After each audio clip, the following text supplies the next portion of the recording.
Do you remember when you used to disappear into books? When you'd rather read under your blanket with a torch, stay up way past your bedtime, or finish a whole novel in a single weekend? Now, you spend hours watching people talk about books, watching book hauls, watching reading vlogs, watching 100 books I read this year, saving beautiful Pinterest pictures of people reading in cafes, scrolling BookTok for books that will ruin your life. And then you don't actually read. If that sounds familiar, I don't think you're lazy. I think you've become a spectator of reading instead of a reader. And honestly, I think social media deserves part of the blame. Hello, it's Vanessa and welcome to my channel. Now, before anyone comes for me, I'm not saying BookTube or BookTok are evil. They've introduced millions of people to amazing books. They've helped authors find readers and made reading feel exciting again. But somewhere along the way, something shifted. Reading became content.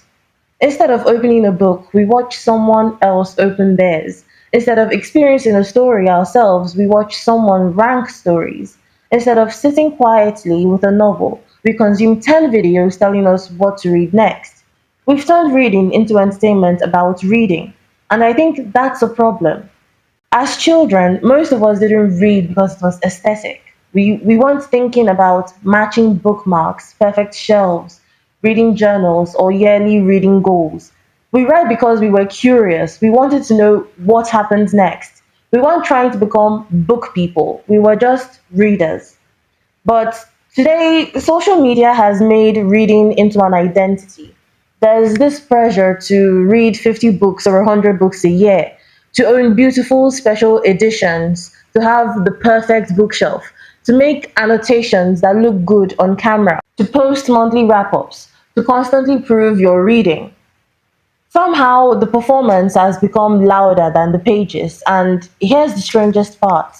Sometimes watching reading content feels almost as satisfying as reading itself.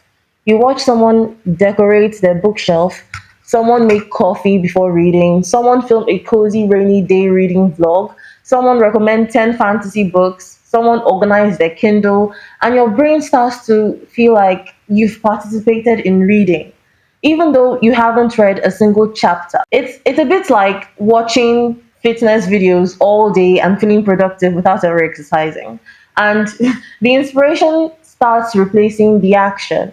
I caught myself once doing this too, and I would save pictures of cozy reading corners, watching reading vlogs, look at people's monthly book stacks, plan future reading lists. But when it came time to actually open my own book, I'd suddenly lose interest. That's when I realized something. I wasn't addicted to reading, I was addicted to the fantasy of becoming a reader, the fantasy of being someone who reads. There's a huge difference. One gives you an identity, and the other gives you an experience. I think it starts by asking one simple question before picking up a book. If nobody ever knew I read this, would I still want to read it? If the answer is yes, read the book. If the answer is no, maybe you're chasing the image of reading instead of the joy of it. Another thing I've started doing is replacing reading content with actual reading. Whenever I want to watch another reading vlog, I tell myself, read 10 pages first. Most of the time, once I start reading, I don't even feel like watching the videos anymore. And maybe that's what we've forgotten. Reading isn't supposed to be performed, it's supposed to be an experience. Books aren't trophies, they're conversations, they're places you visit, they're ideas you wrestle with, and they're like moments that quietly change how you think. You don't need to read 100 books this year, you just need one book that stays with you long after you've closed it. So maybe it's time to stop chasing the aesthetic, stop comparing your reading life to someone else's. Close the app, open the book, and become a reader again. What do you think? Has social media made you read more, or has it convinced you that watching readers is the same thing as being one? I don't know. I think this is a topic a lot of people can relate to, and I would like for you to share your thoughts in the comments below. So, thank you very much, and I will see you in my next video. Bye!